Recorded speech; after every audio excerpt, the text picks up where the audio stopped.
Bismillahirrahmanirrahim. Assalamu alaikum dear students. How are you? I hope you'd be fine.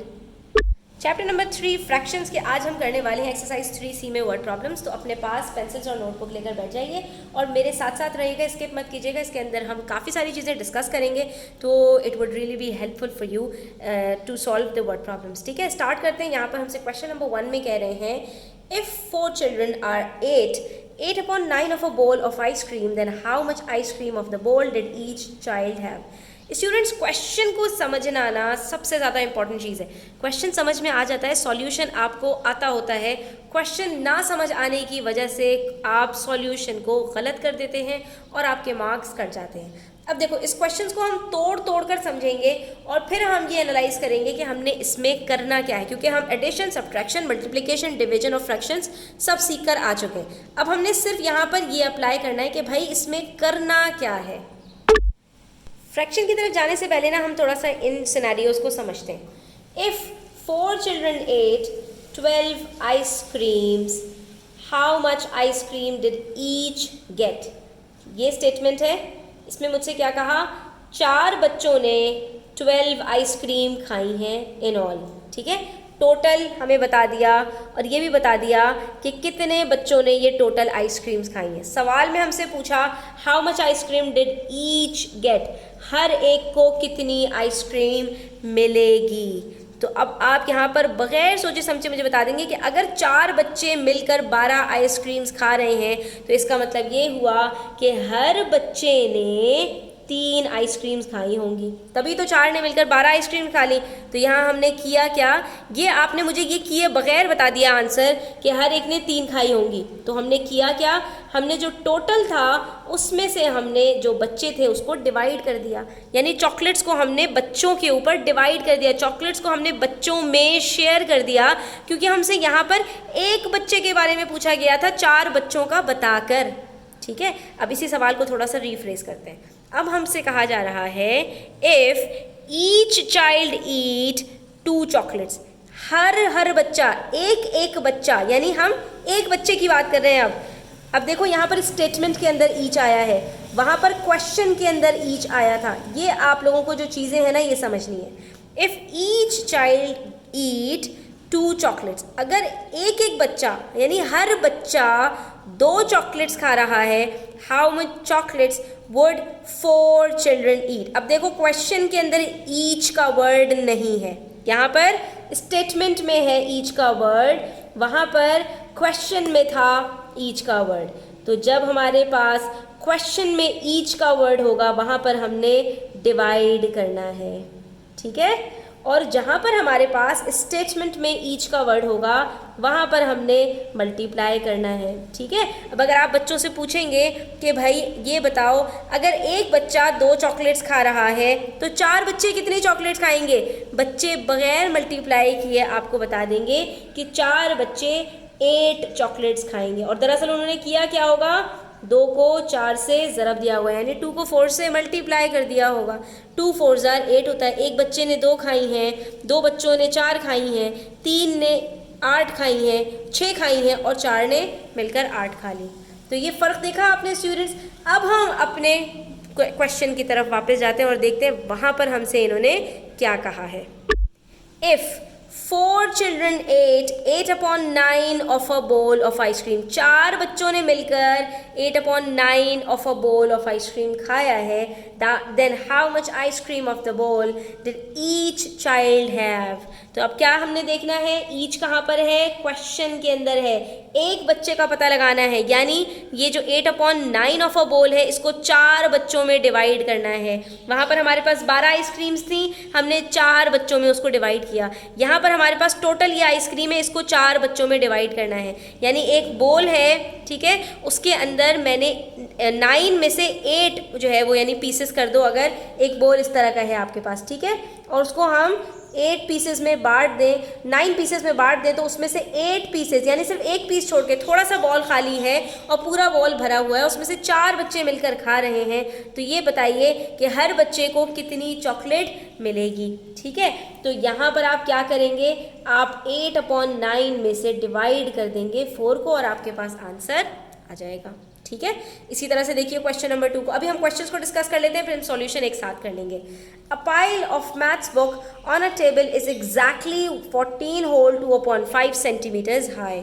ठीक है, एक text books का pile है, यानी कि एक के ऊपर एक बुक्स रखी हुई हैं और इसकी जो हमें हाइट बताई जा रही है वो कितनी है, 14 होल 2/5 सेंटीमीटर्स। ठीक है, यानी किताबों की जो हाइट है अगर आप नापते हैं इसको तो ये आपके पास कितनी बनती है, अगर सेंटीमीटर्स में देखें तो 14 सेंटीमीटर से थोड़ी ज़्यादा है। इफ़ ईच बुक, अगर उसमें से हर book, if each book, statement complete हो गई, यहाँ पर क्वेश्चंस की बात हो रही है।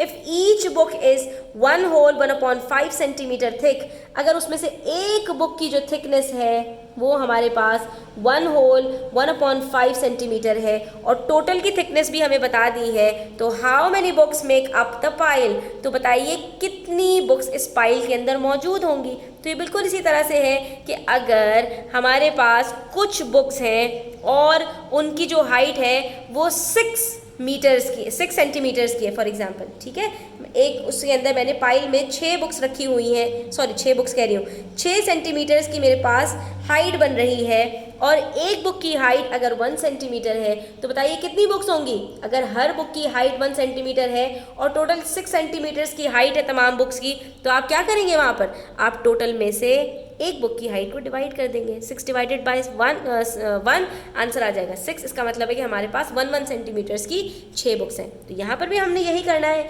कि जो टोटल हाइट होगी उसमें से हमने 1 होल 1/5 को डिवाइड कर देना है, और डिवाइड करना तो हम सीख चुके हैं। ठीक है, 1 होल 1/5 को हम डिवाइड कर देंगे। Question number 3, Maham has 36 chocolates, total बता दिया, माहम के पास कुल मिलाकर 36 चॉकलेट्स हैं। She gives 4/9 of them. अब देखिए यहाँ पर उसने क्या किया, 4/9 ऑफ देम, देम किसकी बात हो रही है, ये 36 चॉकलेट्स की बात हो रही है। 4/9 ऑफ 36, हमने क्या कहा था, जब फ्रैक्शन और होल नंबर या फ्रैक्शन और फ्रैक्शन के बीच में ऑफ आ जाता है तो वहाँ हमने क्या करना होता है, मल्टीप्लाई, यानी हम 36 को मल्टीप्लाई कर देंगे फ्रैक्शन से तो हमें पता चल जाएगा कि उसने अपनी बेस्ट फ्रेंड को एक्चुअल में कितनी चॉकलेट्स दी हैं। ये तो हमें पार्ट का फ्रैक्शन बताया जा रहा है, फ्रैक्शन से हम एक्चुअल निकाल लेंगे कि ये एक्चुअली 36 में से कितनी चॉकलेट्स बनती हैं जो उसने अपनी बेस्ट फ्रेंड को दे दी हैं। तो जब हमें ये पता चल जाएगा कि बेस्ट फ्रेंड्स को कितनी चॉकलेट्स दी हैं तो हम सीधा सीधा उठाकर उसको 36 में से सब्ट्रैक्ट कर देंगे, हमें पता चल जाएगा कि उसके पास फ्रेंड को देने के बाद कितनी चॉकलेट्स बच गई हैं। ठीक है, देन शेयर्स द रेस्ट, तो बाकी बची हुई चॉकलेट्स के साथ भी उसने कुछ किया, between her self and 4 other friends, यानी अपने और 4 दोस्तों यानी 5 लोगों में बाकी बची हुई चॉकलेट्स को उसने शेयर कर दिया, डिवाइड कर दिया। How many chocolates does Maham get, तो यहाँ पर आपके पास स्टूडेंट्स जो आंसर आएगा आप उसको 36 में से माइनस करेंगे और अब जो ये आंसर आएगा इसको आपने क्या करना होगा, डिवाइड कर देना होगा 5 लोगों में। तो ये 3 स्टेप्स में इसका आंसर आपके पास आ जाएगा। अभी हम इसको भी कर लेते हैं। उसके बाद क्वेश्चन नंबर 4 देखिए, piece of ribbon is 5 whole 3/5 metres long, एक रिबन की पूरी आपको लेंथ बता दी। If it is cut into 14 equal pieces, इसको इन्होंने क्या किया, 14 पीसेस में कट कर दिया, इतनी लंबी है 14 और वो सारे के सारे पीसेस भी क्या हैं, इक्वल पीसेस हैं। तो जब हम किसी चीज़ को इक्वल पीसेस में कट कर रहे होते हैं तो क्या कर रहे होते हैं, डिवाइड कर रहे होते हैं, शेयर कर रहे होते हैं। Sharing, division, cutting into equal pieces, सबका मतलब एक ही है, यानी 5 होल 3/5 को हमने 14 के साथ डिवाइड कर देना है। How long will each piece be, तो हर पीस की लेंथ कितनी हो जाएगी ये हमें पता चल जाएगा। ठीक है, उसके बाद हमारे पास लास्ट क्वेश्चन है और इसमें हमसे कह रहे हैं, cupcake takes just 1/4 of an hour to bake. ठीक है, एक कप केक को बस इतना सा टाइम लगता है बेक होने के लिए। एक कप केक की बात हो रही है, इसका मतलब है यहाँ पर हो सकता है कुछ मल्टीप्लिकेशन की बात हो, चलो देख लेते हैं। एक कप केक को अगर 1/4 ऑफ एन आवर लगते हैं तो बताइए how many cupcakes can be baked in 1 whole 1/4 hours, तो इतने घंटों में कितने कप केक्स बेक हो जाएंगे। ये बिल्कुल ऐसे ही है स्टूडेंट्स कि अगर एक कप केक को बेक होने में 1 घंटा लगता है तो कितने कप केक्स 4 घंटे में बेक हो जाएंगे। आप कहेंगे मिस एक कप केक 1 घंटे में, 2 घंटे में, 3 घंटे में, 4 घंटे में। तो मैंने कहा भाई इस तरह तो मैं, अगर मेरे पास 100 कप केक्स हो तो क्या मैं एक एक करके करती रहूँगी? तो इसको रिवर्स किस तरह करेंगे? तो जो टोटल घंटे मौजूद हैं उसमें से जो है कप केक को बनाने के लिए टाइम लग रहा है, टोटल टाइम में से हम जो है उसको डिवाइड कर देंगे, यानी 1/2 आवर्स में से 1/4 को हमने यहाँ पर डिवाइड कर देना है। लेकिन प्यारे बच्चों, अब आपने इनकी प्रैक्टिस करनी पड़ेगी। अगर आप ये समझेंगे कि एक दफ़ा करने से आपको आ जाएगा, एग्जाम में खोलेंगे और प्रैक्टिस करेंगे और आप करके आ जाएंगे, तो ऐसा नहीं है। आपको इसकी प्रैक्टिस बार बार करनी पड़ेगी, तब जाकर ये टर्म्स आपको मेमोराइज होंगी और आपको पता चलेगा कि भाई कहाँ मल्टीप्लाई करना है और कहाँ पर डिवाइड करना है। अब देखो यहाँ पर हमने पता लगा लिया था कि हर बच्चे को, ईच चाइल्ड से हमें पता चल गया था, क्वेश्चन के अंदर था कि हमने इसको डिवाइड करना है। तो हमने क्या किया, 4 चिल्ड्रन ने अगर 8/9 बोल खाया है तो टोटल चॉकलेट इन्होंने, आइसक्रीम इतनी खाई है, तो टोटल को हमने डिवाइड कर दिया 4 बच्चों से और हमें पता चल गया कि अगर 4 बच्चों ने मिलकर 8/9 ऑफ अ बोल खाया है तो हम यहाँ पर इसको डिवाइड कर देंगे 4 से, फिर हमने इसको मल्टीप्लाई किया तो रेसिप्रोकेट हो गया और फिर हमने इसको सिंप्लीफाई कर दिया, 4 1 4 4 2 8, तो हमारे पास 2/9 ऑफ अ बोल बच गया। ठीक है, अब अगर हम यहाँ पर इसको करके भी देखें 2/9 प्लस 2/9 प्लस 2/9 प्लस 2/9, तो डिनोमिनेटर सेम है, देख लीजिए आंसर आपके पास 8/9 आ रहा है। ठीक है, और इसी तरह से 2/9 को मल्टीप्लाई करके देख लें 4 से, तो 2 4 8, 8/9 आ रहा है। दोनों सूरतों में आंसर हमारा सेम है, यानी 4 बच्चों ने मिलकर 8/9 बोल खाया है। बात हमारी बिल्कुल सच यहाँ पर साबित हो गई। ठीक है, उसके बाद देखिए क्वेश्चन नंबर 2 में हमसे कह रहे हैं कि एक बुक्स का पाइल है, पूरा बंडल है और उसकी टोटल हाइट इतनी है, जिसमें से एक बुक की हाइट अगर इतनी है तो ये बताइए कि हमारे पास टोटल नंबर ऑफ बुक्स होंगी कितनी। तो हमने यहाँ पर भी कैसे पता लगाया कि इन्होंने हमसे कहा if each book is 1/5 centimetre thick, how many books made up the pile. अब क्वेश्चन के अंदर ये बात इन्होंने हमसे कही है ना कि if each book is 1/5 centimetre, इसलिए यहाँ पर भी हम डिवाइड करेंगे तो हमें आंसर पता चल जाएगा। तो हमने कहा कि भाई टोटल भी गिवन है और एक की हाइट भी गिवन है, तो आप सिंपल इसको इसमें से डिवाइड कीजिए। तो हमने सबसे पहले मिक्स नंबर को इम्प्रॉपर फ्रैक्शन में कन्वर्ट किया, 72/5 डिवाइडेड बाई 6/5 आया, फिर डिवाइड को हमने मल्टीप्लाई से चेंज किया तो ये रेसिप्रोकेट हो गया, 5 से कट गया, 6 72 के साथ कट गया और हमारे पास आंसर आ गया 12 बुक्स। इसका मतलब है कि हमारे पास 12 बुक्स हैं। अब आप यहाँ पर चेक भी कर सकते हैं कि 12 टोटल बुक्स हैं और हर बुक की जो हाइट है वो 1/5 सेंटीमीटर्स है, दैट इज़ 6/5 सेंटीमीटर्स है। तो हमारे पास टोटल हाइट कितनी बनेगी, 12 6 72/5 और इसको हम दोबारा से मिक्स नंबर में कन्वर्ट करते हैं तो ये बनता है 14/2/5। तो आप देख सकते हैं कि हमारा आंसर बिल्कुल ठीक आया है। हम अपने आंसर्स को वेरीफाई भी करते जा रहे हैं। ठीक है, ये आपको वेरीफाई करने के लिए पता होना चाहिए कि हमने अपने क्वेश्चन को कैसे वेरीफाई करना है।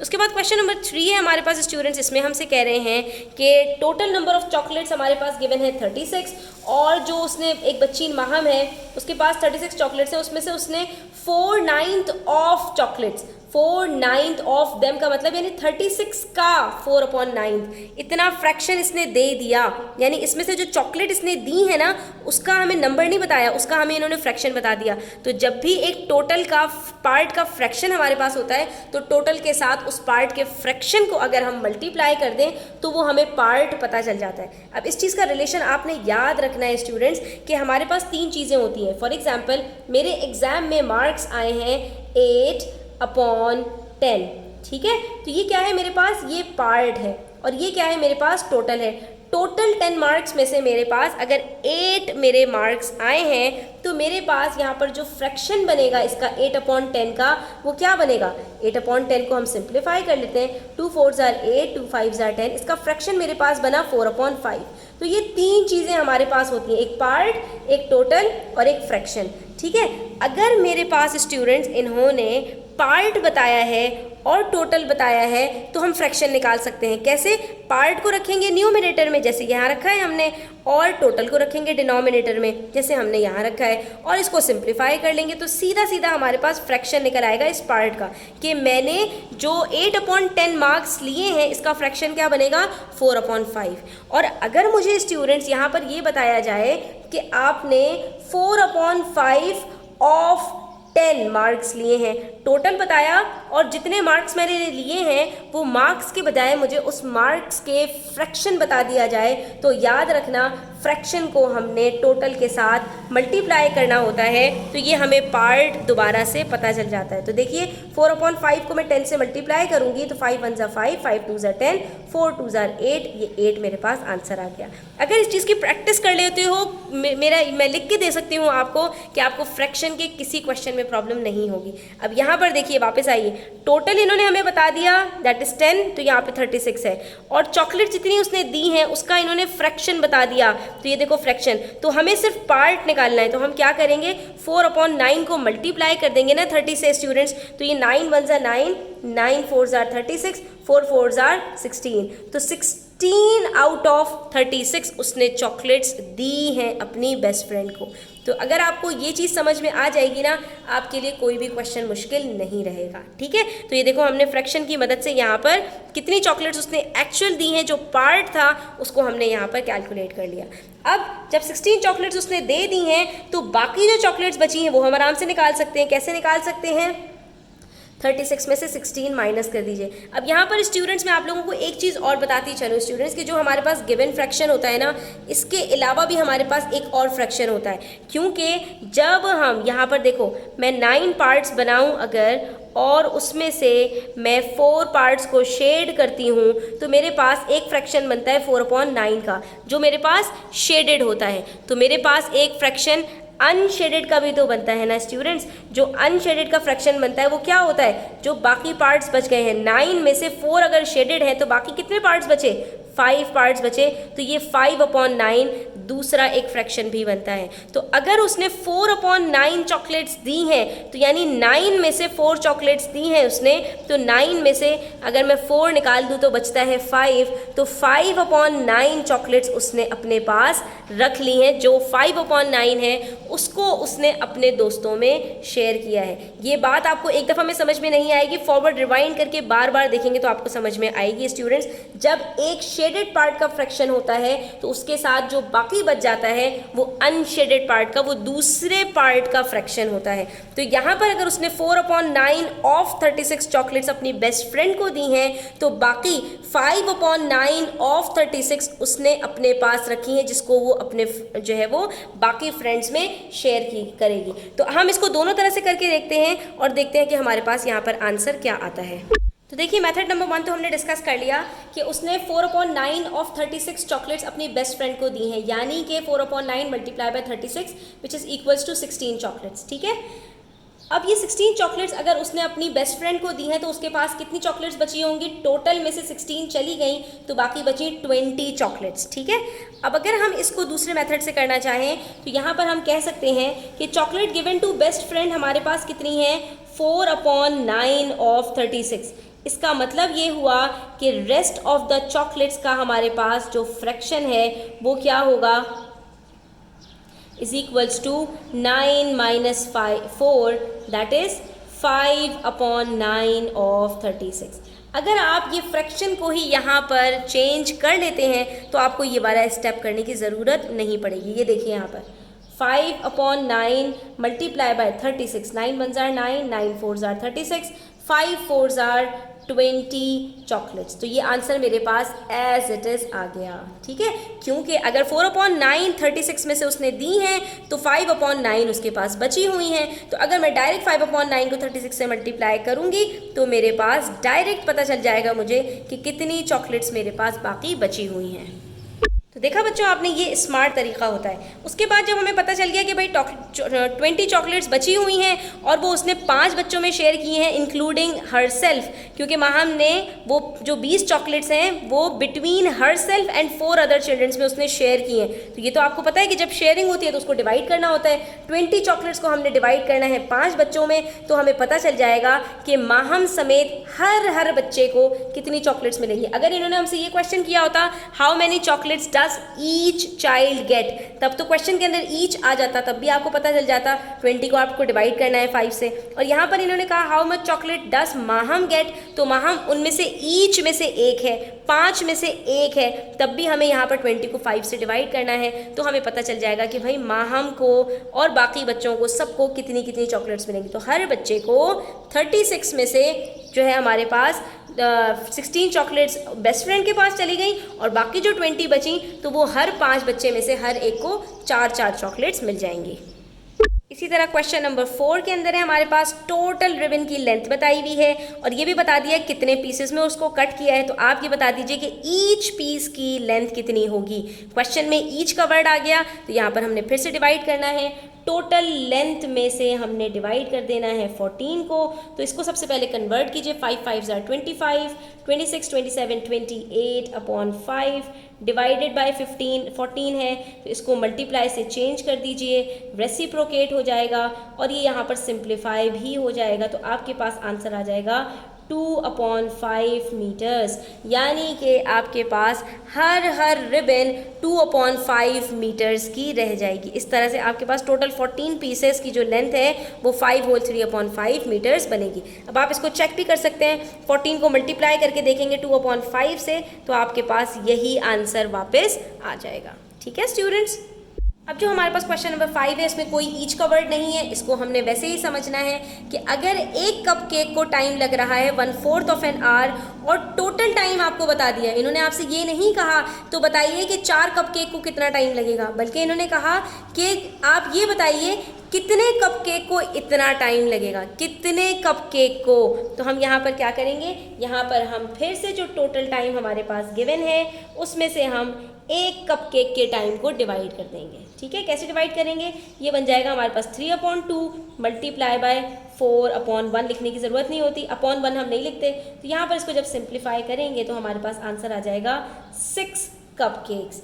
अगर एक कप केक को 1/4 आवर्स लग रहे हैं तो 6 कप केक्स को कितना टाइम लगेगा आप मल्टीप्लाई करके देख सकते हैं। 1/4 मल्टीप्लाई बाय 6, तो ये 2 2s are 4, 2 3s are 6, answer देखिए 3/2 आपके पास वापस आ गया। इसका मतलब है हमारा आंसर बिल्कुल ठीक है। मेरी वही रिक्वेस्ट है आप लोगों से स्टूडेंट्स की, बार बार प्रैक्टिस किया करें, कहीं कोई बात समझ में ना आए कमेंट सेक्शन में आप पूछ सकते हैं मुझसे पर्सनल। अगर आप जो है वो ग्रुप ट्यूशन्स लेना चाहते हैं तो व्हाट्सएप पर कॉन्टैक्ट भी कर सकते हैं, और अगर कोई बात समझ में ना आए तो मुझसे आप व्हाट्सएप पर पूछ सकते हैं। ठीक है, तो अपना ख्याल रखिएगा, चैनल पर नए हैं सब्सक्राइब करते जाइएगा। अल्लाह हाफ़िज़।